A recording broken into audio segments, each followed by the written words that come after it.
Subscribe करें और bell दबाएं ताकि कोई खबर रह न जाए।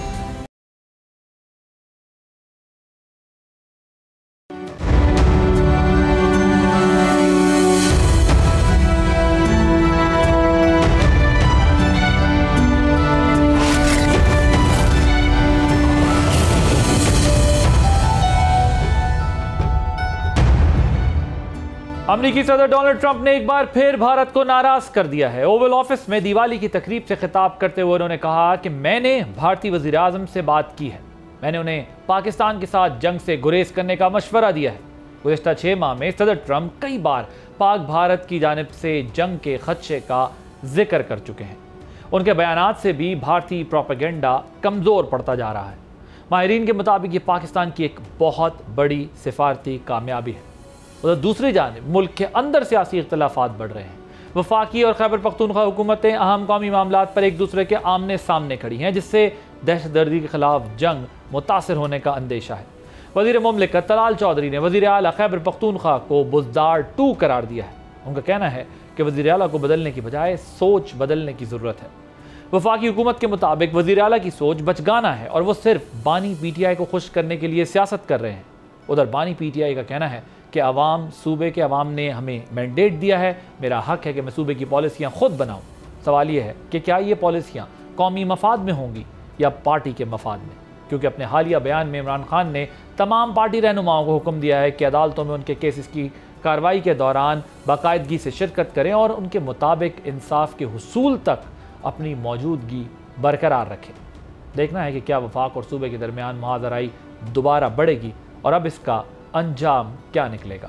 इसी पे बात करने के लिए मेरे साथ मौजूद हैं Huzaifa Rahman, minister of state for national heritage and culture PMLN से, और शौकत यूसुफ़ज़ई साहब फॉर्मर प्रोविंशियल मिनिस्टर हैं, सीनियर लीडर हैं पाकिस्तान तहरीक इंसाफ के। आप दोनों का बहुत शुक्रिया।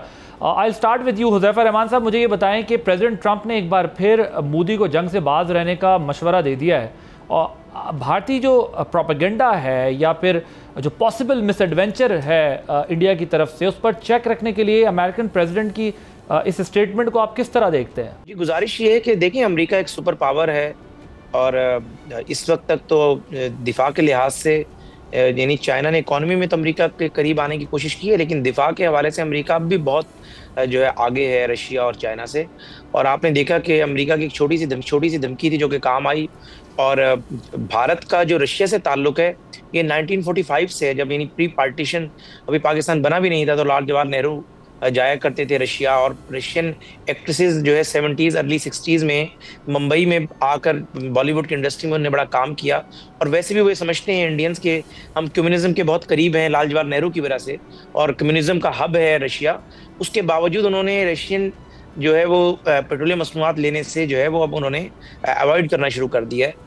और मैं समझता हूँ कि बहुत बड़े इन्वेस्टमेंट्स हैं जो कि भारत में की गई हैं अमेरिकन कंपनीज की तरफ से, जिनमें एप्पल है, मैकिन्टॉश है, उसके अलावा जो है गूगल, और ये सारी कंपनीज है, इनके CEOs अमेरिकन है, मालिक अमेरिकन है, कुछ के CEOs भारतीय हैं।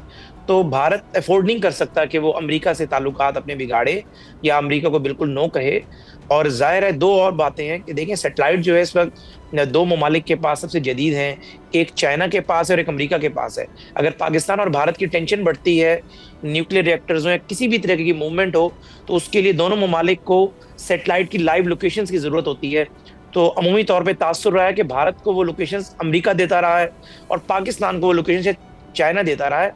तो ऐसी सूरत हाल में जहाँ इतनी सपोर्ट भारत को मैसर रही हो, तो भारत अफोर्ड ही नहीं कर सकता कि वो डोनाल्ड ट्रंप को इनकार करेगा या अमेरिका को अपने लेफ्ट साइड पे कर पाकिस्तान से टेंशन बढ़ाएगा।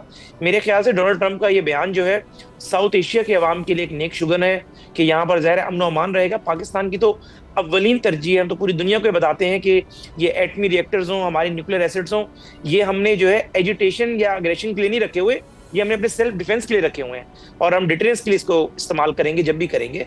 और पाकिस्तान के जो न्यूक्लियर एसिड्स हैं ना सिर्फ वो महफूज हाथों में बल्कि वो जिम्मेदार हाथों में है, और पाकिस्तान ने हमेशा जिम्मेदारी का सबूत भी दिया है। लेकिन अगर भारत जिस तरह पहले उसने हरकत की दोबारा वैसी हरकत करेगा तो जाहिर है हम अपने दिफा का हक महफूज रखते हैं। पहले उसके 7 त्यारे मुकम्मल डैमेज हुए, जो अमेरिका जो पूरा यानी अमेरिकन प्रेसिडेंट बार बार कह रहे हैं 3 पार्शियल डैमेज हुए।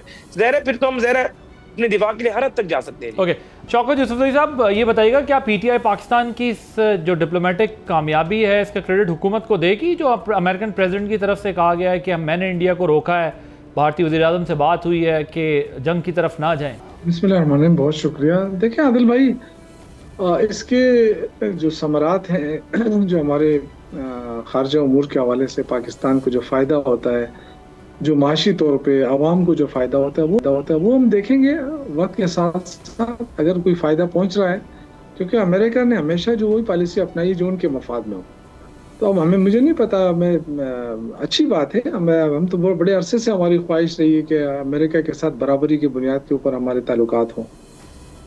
लेकिन जो इस वक्त प्राइम मिनिस्टर उनके सामने बैठकर जो उनकी तारीफों के पुल बांध देते हैं ना, तो उसके पीछे क्या है आई डोंट नो, मुझे नहीं पता है। लेकिन मैं उम्मीद कर सकता हूँ कि अगर उसके अच्छे समरात आ गए, हमारे ऊपर कर्जे बहुत ज़्यादा हैं, मुल्क कर्जों में डूबा हुआ है, माशी तौर पे हम काफ़ी गिरे हुए हैं, तो अगर अल्लाह इसका कोई फ़ायदा पहुँचता है और आवाम की हालत बेहतर होती है तो क्यों नहीं, हम तो वेलकम करेंगे। लेकिन वो चीज़ें नज़र आनी चाहिए, सिर्फ ज़बानी कलामी से जो है ना, मुझे नहीं ख्याल है कि पाकिस्तान को कोई फ़ायदा होगा। Okay. इसमें बहुत मुश्किलात हैं, लोग आप यकीन करें महंगाई के हाथ लोग पिस रहे हैं, तो महंगाई जब तक ख़त्म नहीं होगी, हम क्या ये दावे करें ना कि माइशत ठीक हो गई है, बेहतर हो गई है, आम आदमी को फ़ायदा पहुँचना चाहिए बस। हुज़ैफा रहमान साहब, आज प्राइम मिनिस्टर से आप लोगों की क्या बातचीत हुई है?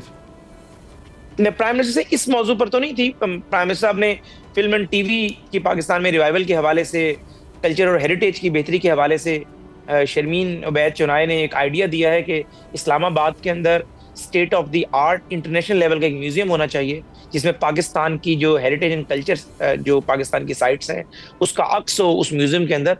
तो इस हवाले से प्राइम मिनिस्टर साहब ने एक हाई पावर कमेटी बनाई है, तो मैं भी उस कमेटी का हिस्सा हूँ, being the minister of state for national heritage and culture. तो उसकी एक मीटिंग थी, तो उस हवाले से आज इस मौजूआत में बात हुई, कोई सियासी बात नहीं हुई। और वज़ीर-ए-आज़म साहब, ज़ाहिर है पाकिस्तान की तारीख में मैंने पहला वज़ीर-ए-आज़म देखा है जो कि सुबह 7 बजे अपने दिन का आगाज़ करता है और रात को 12 बजे उसके दिन का अख्ताम होता है। पीएम साहब डेली सिर्फ हमारी मिनिस्ट्री नहीं, तमाम मिनिस्ट्रीज़ के हवाले से फॉलो अप मीटिंग्स करते हैं, चीज़ें करते हैं, और प्राइम मिनिस्टर साहब का बड़ा जो है उसको माइन्यूटली ऑब्जर्व करते हैं, चीज़ों पे चेक एंड बैलेंस, चाहे एफबीआर की रिफॉर्म्स हो रही हो, चाहे आपकी इकोनॉमी खड़ी हो रही हो। फ्रंट पे फेजेस होते हैं, मिनिस्टर्स होते हैं, सेक्रेटरीज होते हैं, लेकिन वज़ीर-ए-आज़म साहब मैं आपको बताऊं डेली 10, 12, 15 मीटिंग्स, ये तो रूटीन है उनकी। तो आप ये बताएं कि आपने अभी ये बात की है कि प्राइम मिनिस्टर ने कहा है कि सुहेल आफरीदी जो है चीफ मिनिस्टर, उनको बानी से मिलने की इजाज़त दे दी है, तो ये हतमी तौर पर फैसला हो गया है? जी, मुझसे सवाल उन्होंने किया था कि वज़ीर-ए-आज़म साहब के मुतालिक बात ये आई कि सुहेल अफरीदी ने कहा कि मुझे जो है बानी तहरीक इंसाफ से मिलने की इजाज़त दे दें, तो पीएम ने कहा मैं पूछ के बताता हूँ। तो मैंने एक तो बताया कि ये बात सुहेल अफरीदी साहब एक सूबे के वज़ीर आला हैं, उन्हें ज़ेब नहीं देता कि वो एक हेड ऑफ स्टेट अपने मुल्क के चीफ एग्जीक्यूटिव से होने वाली बात को सियाको सबाक से हटकर पेश कर दें। मैंने कहा असल बात ये हुई थी, सुहेल अफरीदी ने कहा कि मैंने एक दरख्वास्त दी है होम डिपार्टमेंट पंजाब को, और उस दरख्वास्त में तक अमल दरामद नहीं हुआ, तो मैं चाहता हूँ उस पर अमल दरामद हो और मेरी मुलाकात हो जाए बानी तहरीक इंसाफ से, ताकि मैं अपने सूबे के मामला को आगे चलाऊँ। इस पे वज़ीर-ए-आज़म साहब ने कहा कि मैं उसका स्टेटस जो है वो पूछ कर बताता हूँ। उन्होंने सिर्फ मुख्तसर बात बताई कि मैं पूछ के बताता हूँ, और उसकी मेम्स बनी, और इस तरीके से आप एक पोजीशन ऑफ ट्रस्ट पे बैठकर एक गैर जिम्मेदाराना बयान दें। तो उन्होंने फिर मुझे दोबारा काउंटर क्वेश्चन किया कि क्या उनकी मुलाकात का इम्कान है। मैंने कहा जी 18 अमेंडमेंट के बाद मरकज और सूबे होम डिपार्टमेंट के हवाले इंडिपेंडेंट है, मिनिस्ट्री ऑफ इंटीरियर जो है वो होम डिपार्टमेंट पंजाब में इंस्ट्रक्शन नहीं दे सकती, लेकिन प्राइम मिनिस्टर ने जो है पंजाब हुकूमत से अर्ज किया है कि इसका जो भी आप लोगों का मैकेनिज्म है मुलाकात कराने का, उसको तेज़ करें और उनकी मुलाकात कराएं। और हमारी जो सियासी हमारी पार्टी के लोग हैं, राना सनाउल्लाह साहब, बाकी लोग, उन्होंने भी पंजाब हुकूमत को गुजारिश की है कि अगर एक सूबे के वज़ीर आला ने कैबिनेट अनाउंस करनी है और कैबिनेट में रुकावट ये है कि बानी से मुलाकात नहीं हो रही, तो करा दी जाए। तो मुझे तवक्को है कि वज़ीर-ए-आज़म साहब की अर्ज और हमारी गुजारिश के बाद पंजाब हुकूमत इस हफ्ते में जो है वो सुहेल अफरीदी साहब की मुलाकात का बंदोबस्त करा देगी, और इस हवाले से हम होपफुल भी हैं और मुझे यकीन है कि हो जाएगी मुलाकात। कल जुमेरात को नहीं, कल नहीं, ये जो 3-4 दिन अभी बकाया है, क्योंकि जुमेरात को तो ज़रा मुलाकात का डे होता है, फैमिली के लोग आकर मिलते हैं, चूंकि सूबे के चीफ एग्जीक्यूटिव में इनकी अगर मुलाकात होगी तो ज़ाहिर है फिर उसके लिए गैर मामूली इंतजाम करने पड़ेंगे। इनका जो ब्लू बुक में एक प्रोटोकॉल है उसको भी हमें देखना पड़ेगा। तो वो मुलाकात हफ्ते के दिन, इतवार के दिन भी हो सकती है। ज़ाहिर है एक्सेप्शन इज एवरीवेयर। और जो उनका शौकत साहब ये बताएं, आपके इल्म में आया अभी कि चीफ मिनिस्टर की मुलाकात कराने की बात की गई है प्राइम मिनिस्टर से? देखिए, ये तो सोशल मीडिया पे तो चल रही है बात, मेरे डायरेक्टली सीएम से बात नहीं हुई है, लेकिन सोशल मीडिया पे चली और हमारे अपना जो सोशल मीडिया उसके ऊपर भी मैंने देखा है, तो डेफिनेटली की होगी। लेकिन बात ये है ना कि ये जो देखें, आप जब तक ट्रस्ट डेफिसिट ख़त्म नहीं करेंगे वफाक और सूबे के दरमियान, और स्पेशली जो इनिशिएटिव लिया है वफाकी हुकूमत ने, जो पहल की है, मैं पहल कहूँगा, कि जो तारड़ साहब की प्रेस कॉन्फ्रेंस पे तिलाल चौधरी जो मुसलसल सीएम के खिलाफ एक नैरेटिव बना के दे रहे हैं कि जी वो बच्चा है, कभी क्या कह रहे हैं, कभी क्या कह रहे हैं, कभी कहते हैं दहशतगर्दों के सहूलतकार हैं, तो इस तरह के जो नैरेटिव है ना, इससे मैं समझता हूँ कि बहुत ज़्यादा डैमेज हुआ है, ये जो ट्रस्ट डेफिसिट और भी बढ़ गया है। तो मेरा ख्याल है कि अगर हम ये जो सियासी कमी है या वफाक की तरफ से जो उनके तर्जुमान कर रहे हैं, मेरे ख्याल से इससे मामलात बिगड़ेंगे, मामलात ठीक नहीं होंगे। बेहतर तो यही है कि जो इस वक्त ड्यू है उनकी मुलाकात सीएम साहब की, वो अगर करा दी जाए तो क्या इसमें का बात है, वो उनका लीडर है। क्या इससे पहले नवाज शरीफ जब लंदन गए थे तो यहाँ से पूरी टीम नहीं जाती थी उनसे मुलाकात करने, उनसे मशावरत करने? तो मेरे ख्याल से इमरान खान जेल में है तो, लेकिन मैंडेट तो उन्हीं का है ना। हुज़ैफा रहमान साहब, अब ये जो बानी पीटीआई ने बात की है, उन्होंने कहा है कि मेरे दौरे हुकूमत में नवाज शरीफ को जेल में बिला रोक टोक पार्टी रहनुमाओं से मुलाकात की इजाज़त दी जाती थी, बल्कि जेल में दावतों का, ज़ियाफ़तों का एहतमाम होता था, जबकि मेरी मुलाकातें जो है वो कंट्रोल हैं। आपकी गवर्नमेंट की इस पर क्या पोजीशन है? बहुत शुक्रिया आदिल भाई साहब, आपको इस दश्त की खाक छानते हो तो आपके बाल सफ़ेद होना शुरू हो गए होंगे। आपने इसके ऊपर एक स्पेशल प्रोग्राम करना है, बड़ा इन्वेस्टिगेटिव प्रोग्राम, क्योंकि इस इशू पे कई दफ़ा बात हो चुकी है। पहली बात तो ये है कि वज़ीर-ए-आज़म शहबाज शरीफ साहब और मियाँ नवाज शरीफ साहब जब जेल में थे, शहबाज साहब ज़रा देर से गिरफ्तार हुए, महीना दो बाद हुए हुकूमत आने के, अक्टूबर या नवंबर में हुए थे, सॉरी, और 2018 में मियाँ साहब पहले अरेस्ट थे। तो जो मियाँ साहब की पहली मुलाकात हुई थी अडियाला जेल में, वो 25 जुलाई के इलेक्शन के बाद हुई। तो उस वक्त बानी तहरीक इंसाफ पावर में नहीं आए थे, उस वक्त इस्टेब्लिशमेंट ने दिल बड़ा रखा और बाइज्जत तरीके से अच्छी मुलाकात हुई। लेकिन उसके बाद मियाँ साहब बेल से पे बाहर आ गए, उसके बाद दूसरे केस में उन्हें सजा हो गई। आप कोट लखपत जेल लाहौर का रिकॉर्ड निकलवा के चेक कर लें कि जीबी का वजीर आला और आज़ाद जम्मू कश्मीर में हमारा वजीर आज़म था, ये मिलने आया करते थे कि उनको कतार में लगना पड़ता था और सुबह से शाम हो जाया करती थी कि शनाख्ती कार्ड की स्कैनिंग हो रही है। कई मियाँ साहब के पुराने जो सिविल अफसरान जो उनके साथ सर्व करते रहे, परवेज राठौर, जुल्फकार चीमा वगैरह, उनको जो है मुलाकात बड़ी दिक्कत के साथ, एक छोटा सा कमरा होता था, मैं उसमें जाया करता था। इस पे आप, मैं इसलिए कह रहा हूँ कि आप उस दौर के जेल का रिकॉर्ड भी निकलवाएं। 8 बाय 10 का कमरा था जिसके अंदर जो है मियाँ नवाज शरीफ साहब को एक आम सी कुर्सी दी जाती थी। बानी तहरीक इंसाफ को फिर बहुत अच्छा बंदोबस्त करवाते हैं। और ऐसे 3 महीने आए थे, आप चेक कर लें, जिसमें नवाज शरीफ, शहबाज शरीफ, हमजा शहबाज, मरियम नवाज, चारों जेल में थे और 3 महीने पार्टी की किसी लीडरशिप से मुलाकात नहीं करने दी गई थी। आजम नजीर तारड़ हाई कोर्ट के ऑर्डर लेकर बतौर वकील जाया करते थे मुलाकात करने। मियाँ साहब ने फिर बाहर एक पैगाम भी, नवासी भी अरेस्ट हुए थे, तो मियाँ साहब ने कहा ख्वाजा आसिफ ने जो सियासी फैसला करना है, जो वो बेहतर समझते हैं वो कर दे, क्योंकि मेरे तक तो उसकी रसाई नहीं है। तो मकसद है कि हम बेसिकली 2 मसले हैं हमारे, एक तो हम तारीख से कभी सबक नहीं सीखते, दूसरा तारीख अपने आप को हमेशा दोहराती है। ये हमारे लिए भी है, इनके लिए भी है। यानी अगर आप फैक्ट्स को निगेट ना करें तो मेरे ख्याल से खुद आपके सामने है कि किस तरीके के सूरत हाल का नून लीग को सामना करना पड़ा। 2018 से लेकर 2022 तक सिंगल नैब केस नहीं था जिसमें हमारी प्री अरेस्ट बेल इन्होंने कंफर्म की हो। नैब की डीबीज जहां बनती थी सबको पता है, आज तो सैकड़ों केसेस हैं, आप रिपोर्ट कर सकते हैं जो नैब केसेस प्री अरेस्ट बेलें कंफर्म हो जाया करती हैं। वरना हाई कोर्ट जाने का मतलब ये था कि हाई कोर्ट 4 पेशियां चलाएगी, प्री अरेस्ट बेल आपकी नहीं लेगी, बल्कि आपको बाइज्जत तरीके से नैब के हवाले कर देगी। चाहे हमजा शहबाज का केस है, ये मिसालें देते हैं कि हमजा शहबाज की हफ्ते वाले दिन बेल हुई। कौन सी हफ्ते वाले दिन बेल हुई? हमजा शहबाज ने दायरगी की हफ्ते वाले दिन, और उसने हफ्ते वाले दिन दायरगी करके कहा कि मेरी प्री अरेस्ट बेल ले ली जाए। कानून ये कहता है कि अगर आप अदालत में आ जाए और आपकी दायरगी हो जाए और जज आपकी अभी बेल अलाउ ना भी करे, प्री अरेस्ट बेल की हद तक जब तक आपकी दरखास्त पे फैसला ना हो, वो प्री अरेस्ट बेल कंसीडर होती है। लेकिन फिर क्या हुआ, महीने बाद उसी लाहौर हाई कोर्ट ने बेल खारिज की और हमजा शहबाज हजारों लोगों की मौजूदगी में लाहौर हाई कोर्ट से अरेस्ट हुए। इनका मसला ये है कि हम फैक्ट्स को भूल जाते हैं। आप फैक्ट्स को सामने रखें, जो बातें मैंने आपके सामने की हैं, आप गूगल से अपने रिसर्चर से कहें कि इस प्रोग्राम को ऑन एयर करने से पहले वो रिसर्च भी करे। अगर मेरी बात झूठी हो तो आपके व्यूअर देख लेंगे कि मैं झूठ बोल रहा हूँ। ओके शौकत साहब, भी हुज़ैफा रहमान साहब बात कर रहे थे कि वो कहते हैं कि कोई फैसिलिटेट नहीं किया गया हमारे दौर में, इनके दौर में हमें, और जो कुछ हुआ वो 2018 के इलेक्शन से पहले हमें थोड़ा बहुत इस्टेब्लिशमेंट की तरफ से तो फिर भी हमें कोई मतलब इस तरह की सख्तियाँ नहीं की गई, मुलाकातें होंगी, लेकिन जब से ये पावर में आए तो उसके बाद इन्होंने सियासी इंतकाम लिया। अब आप लोगों के ऊपर भी ये तनकीद है, बिकॉज आप लोग ये कहते थे कि अभी भी आप ये कह रहे हैं कि क्या ये नवाज शरीफ से जाके इंस्ट्रक्शंस नहीं लेते थे। अब आप लोगों पे भी ये तनकीद है कि आप लोग क्या चाहते हैं कि आपके लीडर जो है अडियाला जेल से बैठकर पार्टी कंट्रोल करें, पार्टी रिमोट कंट्रोल से चले, अडियाला जेल एक सेक्रेटेरिएट बन जाए जहाँ बैठकर डिसीजंस हो रहे हों, जबकि आप लोग खुद एतराज़ करते रहे कि कन्विक्टेड शख्स पार्टी नहीं चला सकता, और अभी भी आप कह रहे हैं कि ये उनसे इंस्ट्रक्शंस अपनी पार्टी से लेते थे। नवाज शरीफ और इमरान खान के केसेस में बड़ा फर्क है। उनको बाकायदा तौर पे एक अदालत ने जो है ना उनको जो कन्विक्ट किया था वो किसी बेस के ऊपर किया था, लेकिन इमरान खान के ऊपर जो केसेस हैं वो तो बुनियादी गलत है उसकी। और बट ये फैसला तो अदालत करेगी ना सर?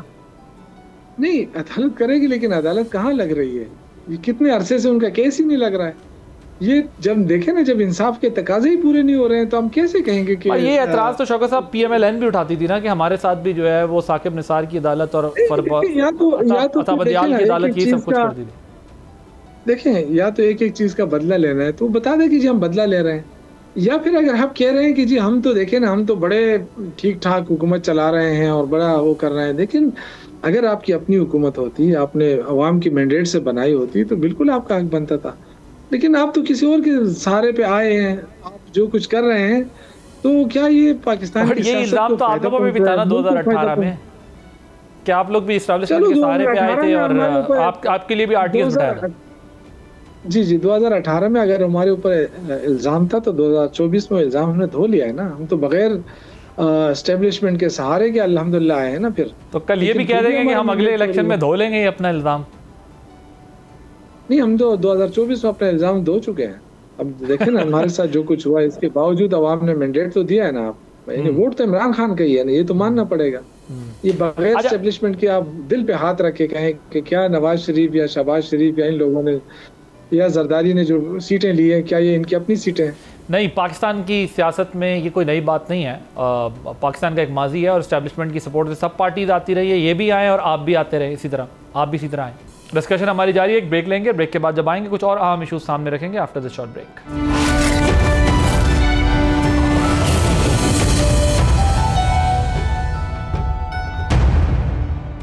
Welcome back. शौकत साहब ये बताएं, क्या सुहेल आफरीदी बुज़ार 2 है? क्योंकि वफाक की जानिब से ज़ाहिर है वो तलाल चौधरी साहब ने बात कह दी और जिसका जिक्र भी किया कि जिस किस्म के वो उनके ऊपर तनकीद हो रही है, लेकिन क्या सूबे का वफाक के साथ और वफाक का सूबे के साथ कॉपरेट ना करना इस मुल्क के लिए, सूबे के लिए अच्छी बात होगी? क्योंकि वो तो कहते हैं कि हम बुला भी रहे हैं, मिल भी रहे हैं, बात भी करना चाहते हैं हर चीज़ पर, लेकिन ये अपनी कंडीशंस लगाकर आगे बढ़ते हैं। सो कोई कॉपरेट करने का प्रोग्राम है वफाक के साथ या नहीं? देखिए, सबसे पहले तो जो वफाकी वज़रा है ना, इनको सियासत की ABC पढ़ाई जाए। देखें, किसी को गाली देकर, किसी के तज़हीक करके फिर आप ये एक्सपेक्ट कर रहे हैं कि जी हम आपके साथ बैठेंगे। यहाँ गैरतमंद लोग बैठे हैं पाकिस्तान में, इनकी तरह नहीं है कि गालियाँ भी खाएं और फिर आके आपके साथ बैठें भी।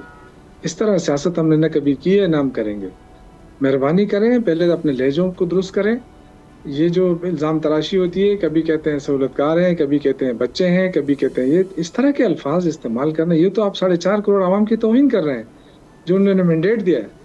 मेरे ख्याल से इस तरह के अल्फाज इस्तेमाल करने से कोई बेहतरी नहीं आएगी, ना पाकिस्तान की सियासत में बेहतरी आएगी, ना इसका मतलब है कि वफाकी हुकूमत जो है वो जानबूझकर हालात ख़राब करना चाहती है।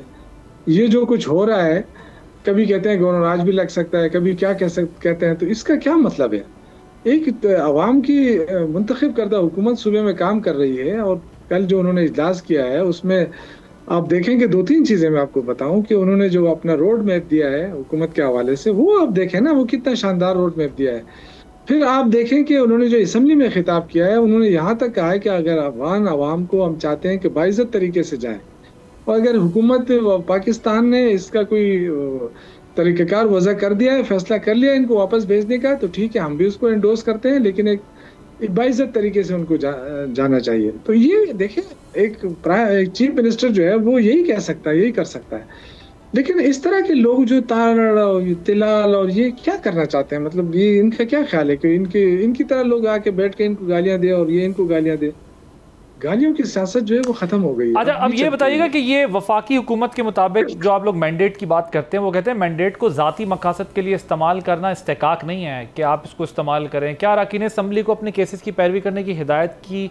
मतलब वो ये कहते हैं कि आप मैंडेट का मतलब ये नहीं है कि आप जेल में कन्विक्टेड जो हैं आपके लीडर उनसे पूछते रहें, और मैंडेट का मतलब ये भी नहीं है कि आप जो है वो सूबा चलाएं ना, सिर्फ मुलाकातों तक अपने सूबे की का इंतज़ाम महदूद कर दें। वो कहते हैं ये आपका मैंडेट इसलिए नहीं मिला आपको कि आप ये सब कुछ करें। इनको कोई समझाए कि जो पॉलिटिकल पार्टी को मैंडेट मिलता है ना, तो फैसले वही करती है। आपको ये हक हासिल नहीं है कि आप किसी और के मैंडेट के ऊपर बात करें।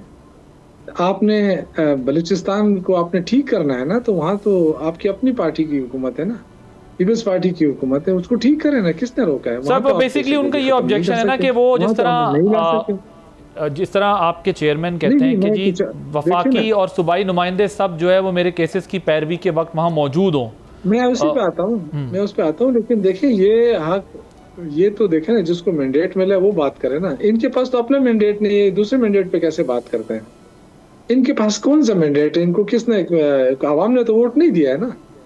जिस तरह ये आए फॉर्म 47 के जरिए, अब उनको बैठ के हमें ना सिखाया ना सियासत, और हमें ना बताया। हम ग्रास रूट लेवल के लोग हैं, स्टूडेंट्स लाइफ से पॉलिटिक्स कर रहे हैं, चाहे सुहेल अफरीदी है, मैं खुद स्टूडेंट लाइफ का पॉलिटिशियन हूँ, इसी तरह मीना खान है, और जो लड़के हैं हमारे बहुत, वो सारे स्टूडेंट पॉलिटिक्स से आए हैं।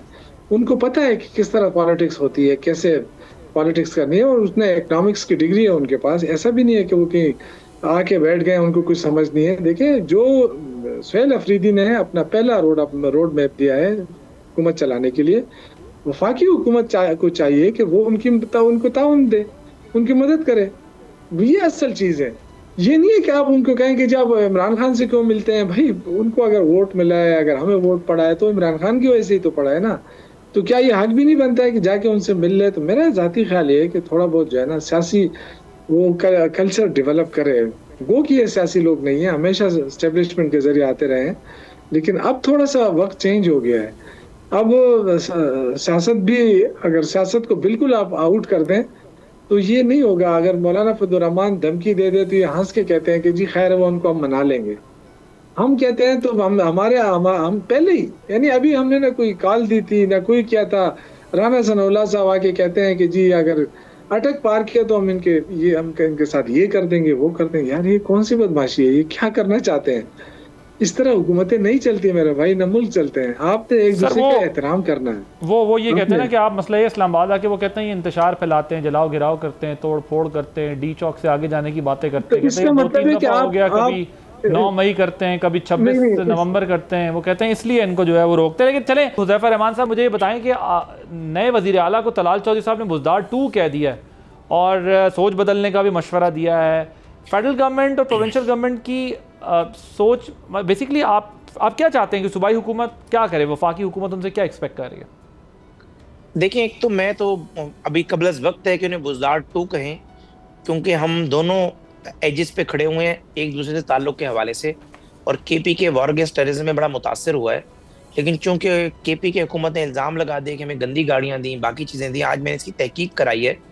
बाकायदा जिस IG ने गाड़ियाँ रिसीव की, उन्हें वो बुलेट प्रूफ गाड़ियाँ इतनी पसंद आई क्योंकि ज़ाहिर है UN ने इस्तेमाल की हुई थी और वो इंटरनेशनल स्टैंडर्ड के हवाले से बुलेट प्रूफ हुई थी। उन्होंने कहा हमें ऐसी 2 गाड़ियाँ और भी दे दें। लेकिन ज़ाहिर है, जब आप, मुनासिब बात नहीं है, लेकिन एक मिसाल बनी हुई है हमारी कि बंदर के हाथ में उस तरह दे दें तो वो अपना ही नुकसान कर बैठता है। तो आपको गाड़ियाँ दी थी, उन गाड़ियों के शीशे तो 5-7 साल बाद उनकी वारंटी खत्म हो जाती है, फिर भी वो काबिल इस्तेमाल रहते हैं, लेकिन वारंटी नहीं देती कंपनी। बाकी लोहे की तो जिंदगी कभी खत्म हो सकती है। अब खुद सोचें, वो कह रहे हैं कि जी गाड़ियां में एक्सपायर गाड़ियां दे दी, 5, 8, 10 लाख रुपए फी गाड़ी पे नए शीशे डल सकते थे बुलेट प्रूफ। आप ये मरकज को लिख के दे सकते थे कि जी जो गाड़ियां आपने दी हैं इनके शीशों की मियाद खत्म हो चुकी है, आप 3 पाकिस्तान की बेस्ट बुलेट प्रूफ कंपनियों को बुलवा लें और उन गाड़ियों की ग्रेडिंग करवा लें, जिस तरीके से पाक व्हील्स वगैरह से कराते हैं लोग कि मेरी गाड़ी के डेंट चेक कर दें, पेंट चेक कर दें, तो इसी तरीके से बुलेट प्रूफ की भी आप एवेल्युएशन करवा सकते हैं। आपने कहा मैं गाड़ियां वापस दे रहा हूं, नुकसान भी आप सूबे का कर रहे हैं। आपके सूबे के पास सिंपल गाड़ियां नहीं है, आपके आईजी, आपकी सीटीडी के लोग, आपके और जो लोग हैं होम डिपार्टमेंट के जो कि वार अगेंस्ट टेररिज्म में फ्रंट लाइन पर हैं, वो उन गाड़ियों को इस्तेमाल करते। हमारे भाई एक बहुत ही काबिल एहतराम वजीर साहब है, उन्होंने कहा कि जी मेरी रिक्वेस्ट है कि वफाकी काबीना के लोग इन्हीं गाड़ियों में एक दफा कबायली इलाकों का सफर करके वापस आ जाएं तो हम गाड़ियां इस्तेमाल कर लेंगे। मकसद कहने का ये है कि बजाय ये कि आप इशू को रिजॉल्व करें, हर बात को मजाक बना देते हैं, उसी पे आप मीम्स अब तो सुना चीफ मिनिस्टर बलूचिस्तान ने जो है वो कहा है, बल्कि सोशल मीडिया पर वो उन्होंने बात की इंटीरियर मिनिस्टर से, उन्होंने कहा कि हमें दे दें गाड़ियां और उन्होंने अग्री कर लिया। वो तो अब बलूचिस्तान को जा रही हैं गालिबन गाड़ियां। देखिए यही बात है ना, मुझे चूंकि मेरे पास अपनी भी बुलेट प्रूफ गाड़ी है और हम बुलेट प्रूफ गाड़ियों में होता क्या है कि जो इसकी ग्लासेस होते हैं उसकी कंपनी गारंटी देती है कि जी ये 5 साल या 7 साल है, उसके बाद अगर शीशा कहीं से डैमेज हो जाए तो हमारी गारंटी नहीं है। शीशा डैमेज कहीं से नहीं होता है, नॉन टेक्निकल लोग हैं, शीशे के अंदर बबल्स आ जाते हैं, यानी वो बबल्स जो आते हैं तो ज़ाहिर है गाड़ी की खूबसूरती मुतासिर होती है। तो कंपनी 5 से 7 साल की आपको उस चीज की गारंटी देती है, वरना इतना मोटा सॉलिड टेम्पर्ड ग्लास होता है, उसने तो उसे तोड़ा जाएगा तो वो टूटेगा, बुलेट लगेगी तो नुकसान होगा। इसी तरीके से लोहा होता है, बुजुर्गों की बात सुनी आ रही है, 200-200 साल पुराने लोहे के दरवाजे कहते हैं जी मजबूत है, इसको रंग रोगन करते रहे। उस गाड़ी में वो लोहे की शीटें लगी हुई हैं, उसमें क्या एक्सपायर होना है भाई? आपके सूबे को एक चीज मिल रही है, आप अर्ज करें 2-4 गाड़ियां और लें।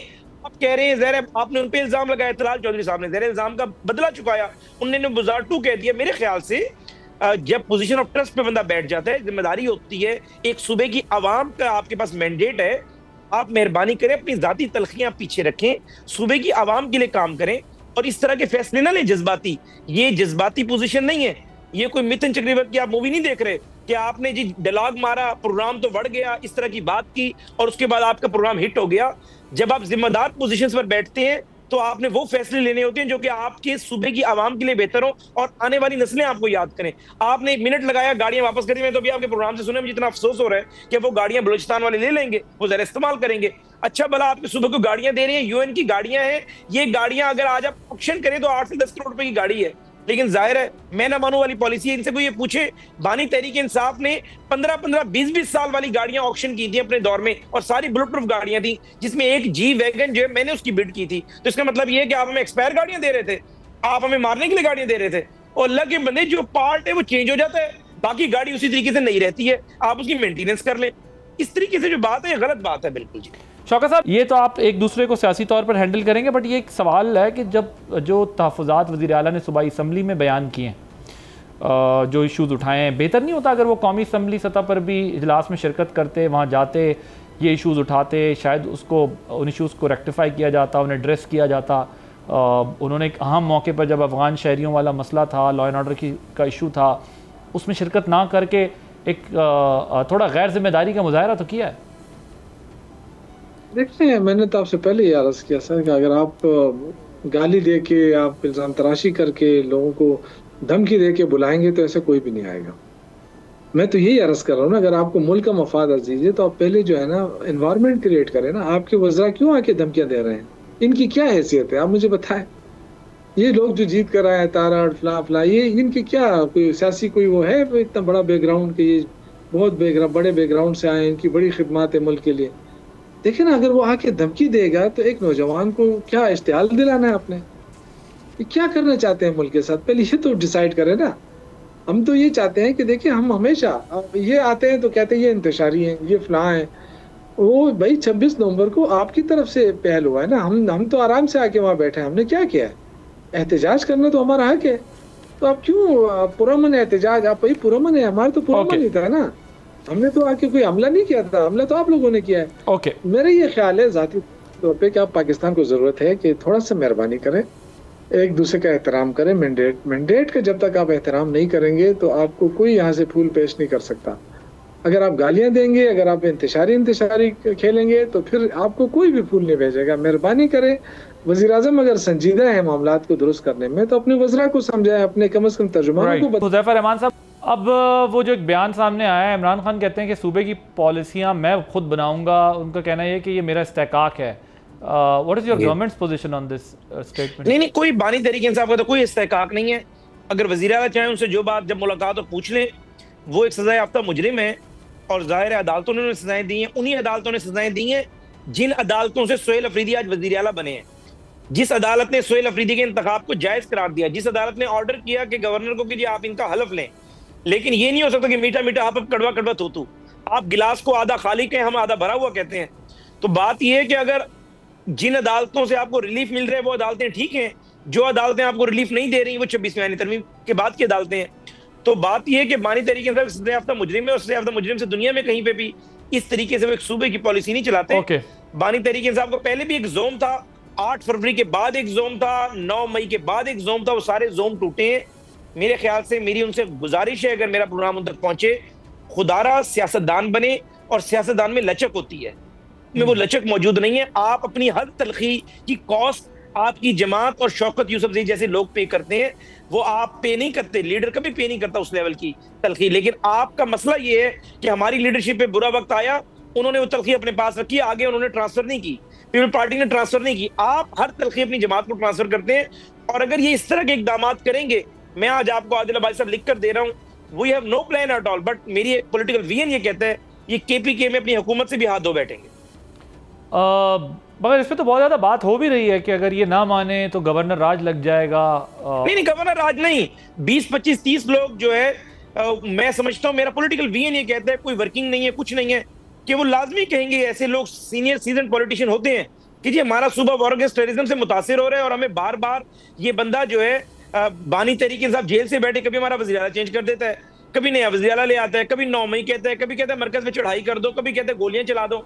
अल्टीमेटली ये लोग है ना जी, ये लोग कहेंगे ठीक है जी हम अपने हाथ खड़े कर रहे हैं, और जब इन्होंने हाथ खड़े किए तो जरा कोई और वज़ीर आला आ जाएगा। लेकिन मुझे ये लगता है, मेरी एक एप्रीहेंशन है कि बानी तहरीक इंसाफ अपने जज्बातीपन से जिस तरह पंजाब गया, मरकज गया, अब केपी के भी चला जाएगा। Thank you so much Shaukat Yousafzai साहब, हुज़ैफा रहमान साहब। नाज़रीन, आपने गुफ्तगू सुनी दोनों जमातों का और वफाक और सूबे का इस आने वाले दिनों में मामलात को लेकर चलने का क्या प्रोग्राम है। लेकिन बहरहाल जो इस वक्त दहशतगर्दी का चैलेंज हमारे सामने मौजूद है, उससे निपटने के लिए बहुत संजीदा तरीके से आगे बढ़ना होगा, क्योंकि दीगर मामलात तो चल सकते हैं लेकिन जो लॉ एंड ऑर्डर की सिक्योरिटी के चैलेंजेस हैं उस पर गैर जिम्मेदारी या गफलत नहीं दिखाई जा सकती। दोनों को मिलकर कोई इसका हल निकालना होगा और आगे बढ़ना होगा, वरना वाकई पॉलिटिकल टर्मोइल अगर बढ़ेगा तो मुश्किलात और बढ़ती जाएंगी और फिर सूरत हाल किसके फेवर में रहती है किसके नहीं, ये नहीं पता चलता। आदिल अब्बासी को इजाज़त दीजिए, अल्लाह हाफ़िज़।